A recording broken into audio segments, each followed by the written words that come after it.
Well, hey there guys, and welcome to another episode of What's Happening in China. As you can see, I'm in my work clothes today here at the motorcycle shop, Churchill Customs. Anyway, we're here to talk about China, and let's begin as we always do. What's happening on the streets? Well, weather-wise, it's getting a lot warmer over here at the moment. It's something like 28 degrees today, and yes, I am wearing a jacket, but I've just got off a bike. Other things, of course, Chinese New Year is over now, but you still get the occasional firework going off here and there. Everyone's come back and is back to work, catching up, and so it's quite a busy time of year, actually. So, yeah, traffic's back to normal and all that nonsense. Right, so that's pretty much what's happening on the street. Oh, and of course, pollution. Have to mention pollution. It's going to be a big thing today. We're going to be talking a lot about pollution. Pollution's been terrible, to be honest, and it just seems to be getting worse. And that will bring us straight into the next segment, which is In the News. Okay, so let's talk about the news. I suppose most newsworthy thing, and, well, it's kind of a bit of a good thing and a bad thing, is there was this documentary released by an ex-CCTV reporter, something about the smog in Beijing and, well, the smog and pollution in China in general. And you know, it got a lot of attention online, and pretty much all of my Chinese friends watched it. They all urged me to watch it. It was a big sort of eye-opener for people because, you know, the smog situation, the pollution situation has steadily been getting worse and worse in China, which, you know, it's just the way it is when you have a developing country. You can look at any other developing country or even developed countries in the past and you'll see that's the case. So yeah, it's gotten really bad, and you know, this documentary that she made really hit down at the grassroots level and got everybody talking about it, and got people buying air purifiers, and you know, it was a big thing and a huge topic of conversation for everyone, and it seemed like an incredibly positive thing. But then, unfortunately, it actually got censored and taken down off of all the major websites here, all the video sites here in China. Which was kind of a strange move since everybody who would have seen it had already seen it. But anyway, I suppose it's a positive thing because it's open discussion now.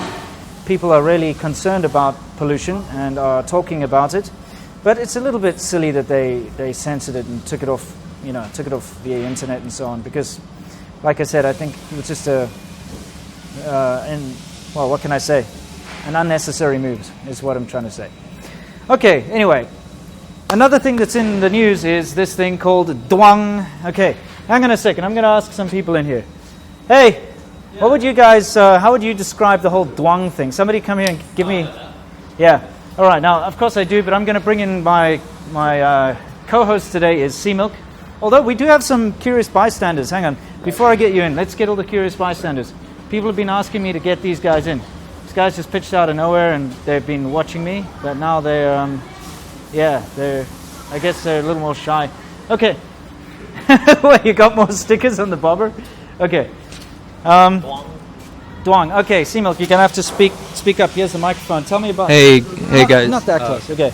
Tell us about Duang. Duong was from Jackie Chan. Yeah, everyone probably knows him. He does a lot of commercials, especially like shampoo, right? Like Bawang. And he's always like, his hair is... A lot of people are talking about how he sold out to like mainland advertising. And that's kind of a concern for a lot of people because they know him as this kung fu dude. But there was one shampoo commercial that he was talking about saying like, you can't just put on some shampoo and it's going to make your hair turn black again and all shiny again, just like Duong. So it's become a character and a word in the Chinese language now, kind of an internet meme word that means something magically happened. So it's now in daily vocabulary. Yeah. Okay, thanks for that. Yeah, so the whole Duang thing's really taken off, and people send, you know, Duang emoticons on their phone, and you hear it everywhere, and people are using it all the time. So it's definitely worth mentioning. Okay, so that's pretty much it in the news. I can't think of anything else. Oh yes, Shenzhen anyway, which is, you know, it's not the whole of China, but in Shenzhen they've put in some pretty interesting parking spots, which have got sensors in them. So if you park on the side of the road, it tells HQ, and they actually send a guy down on a bicycle to check it out and make sure that you've paid for your parking, which is kind of a pain in the ass. It's really expensive, and people are not liking that very much. Anyway, it certainly has helped with the parking congestion down in Shenzhen. Anyway, more bystanders over there, but I'll let them go for now. So that's pretty much it in the news. I am going to now move on to up and coming. All right, let's talk about what's up and coming. Of course, there's a lot of things happening on my side. First of all, you all know already that I've got this Chinese espresso thing happening. In fact, I'm going to be uploading another one pretty much directly after uploading this video. I know a lot of my subscribers aren't happy with it because they're not interested in learning Chinese. But guys, I've made a commitment. It's happening for 2 months at least. Okay, so just ignore them when they come up. If you want to watch these videos, or what's happening in China, or China how it is, and all the rest of it, they are certainly going to be there. So stick around for those and just ignore the espressos if you don't like them. But for those of you who do like them and find them useful, they're still coming, and every week we'll have a different theme. There is something I don't plug products on my channel. Okay, it's something I've never done. It's not my thing. But there is one thing I would like to plug, and that's that my father has written a book, and I myself was skeptical. Okay, you got to understand, my old man's also a bit of a crazy adventurer. He's sort of a snake man, crocodile man. Don't know how to explain. How do you explain this guy? Well, that's what he's known for. Okay, anyway, was internationally known as a snake guy, right? But that's true. Okay, anyway, the thing is, no, he doesn't have scales. He doesn't have scales. Anyway, the thing is,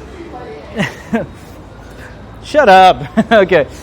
The deal is that when he was younger, he had a lot of adventures through Africa, of course, because his passion was snakes, and he went out catching snakes, and he made a name for himself and got into all sorts of interesting situations with lions, and he was in the army, and all sorts of interesting things happened.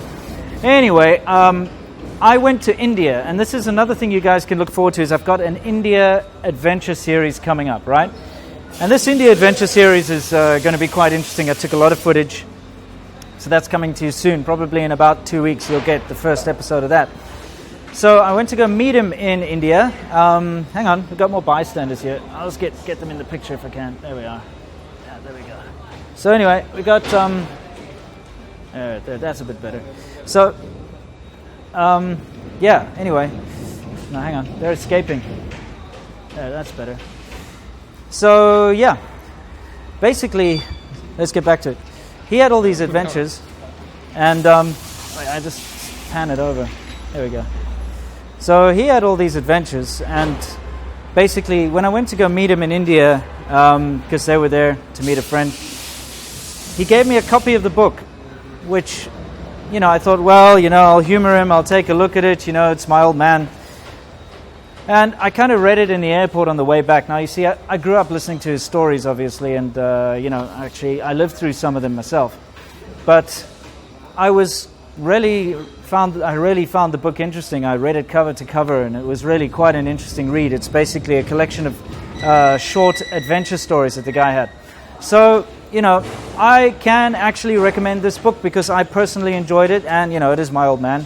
So if any of you guys are interested as to where I actually come from and, some of the crazy things that happened in Africa, when I was young, etc., you can check out his book. It's on Amazon for, I think it's $4.99. I'll put a link in the description below. Yeah, show the book a little bit of love. I'd appreciate that. And, I think you'll probably find it an interesting read. Anyway, guys, that's it. I'm done for this episode. Next is going to be another Chinese espresso, and, you can look forward to 3 of those this week as usual. And I'll be getting that India adventure series out to you real soon. Anyway, I got to finish up here at the shop, and... Duong! Don't forget, Duong! And cheers, guys. Have a good one. Stay awesome.